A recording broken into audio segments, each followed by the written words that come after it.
Hi there. Let's take a few minutes and review the actual z-score calculations. So this was the example that I used in class today. What's more extreme? Number one, earning a score of 55% or 55 points out of 100 on the Geometry 1 exam. So that was the data that we were using in our example today where we calculated the mean and the standard deviation. Or meeting a woman who is 5 feet 10 inches tall. Now, I am telling you that for adult women ages 18 to 24, their mean height is 64.5 inches and their standard deviation is 2.5 inches. So, have you heard the expression, you can't compare apples and oranges?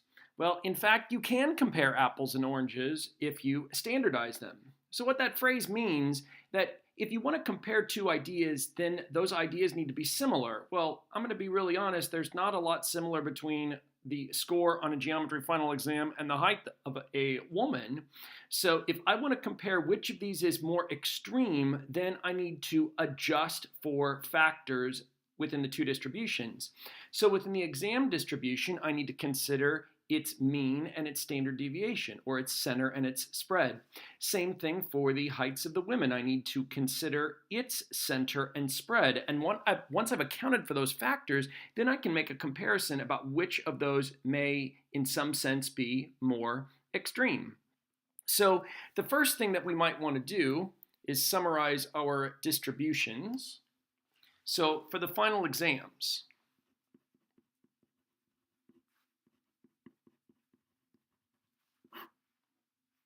the average score we calculated in class to be a 78.9, and the standard deviation we calculated to be 13.5.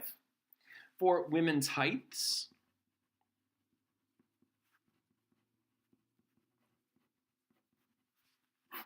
you were given a mean of 64.5 inches and a standard deviation of 2.5 inches. So I want to compare the following: a 55% to a woman who is 5 feet 10 inches tall. I want to compare those. I want to decide which of those is more extreme. Okay, well, the first thing we should do is calculate a deviation. So that 55% is certainly below the mean. 55, take away the mean of 78.9. That deviation is negative 23.9. And 5 feet 10 inches, 5 feet is 60 inches. 60 and 10 makes 70 inches. So 70 inches, take away the mean. This deviation is 5.5. So I can't just compare the deviations though. If I'm looking only at the deviations, that final exam, I know it's below the mean because of the negative sign, and it's 23.9 points below the mean. That seems a whole lot more extreme than 5.5 inches above the mean. But all we've done here is deal with the center. We haven't considered the spreads. The final exam data is more spread out than the height data. It has a larger standard deviation. So we need to control for that. So we're going to do that by dividing by the standard deviation of 13.5. So if I take my negative 23.9 and divide it by 13.5, I get approximately negative 1.77. So let's interpret that. What that means, the standard deviation goes into this observation's deviation 1.77 times.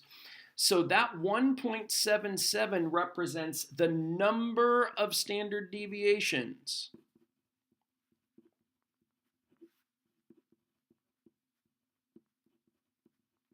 For this observation, for this score of 55 points, it is 1.77 standard deviations away from the mean, and because it's negative, I know specifically that it's below the mean.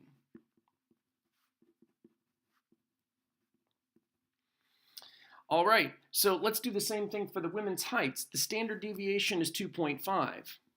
So for this particular woman, her deviation is 5.5, but how many times does the standard deviation go into 5.5? That's exactly 2.2. So understand, once again, this 2.2 represents the number of standard deviations that this woman's height is from the mean.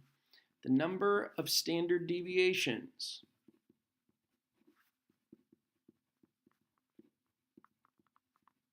And the fact that it is positive tells us that we are above the mean.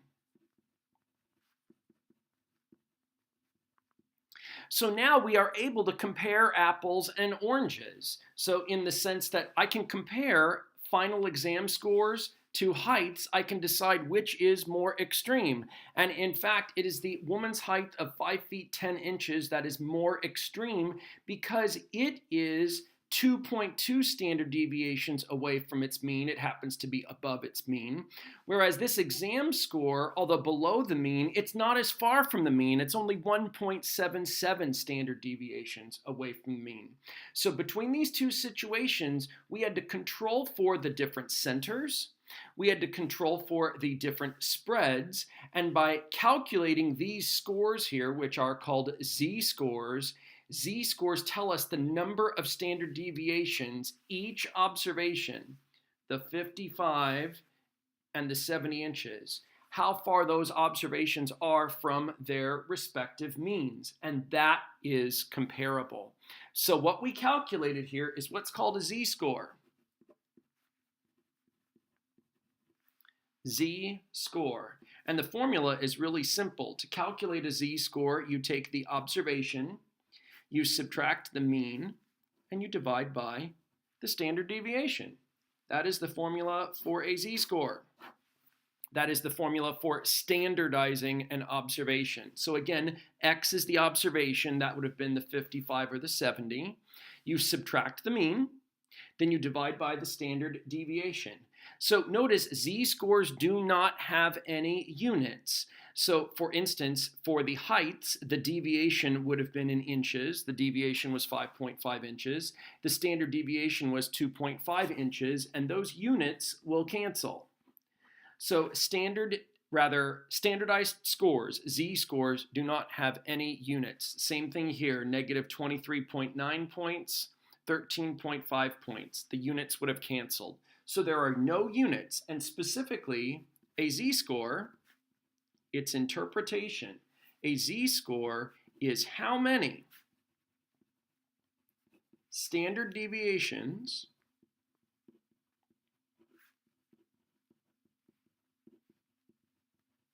an observation is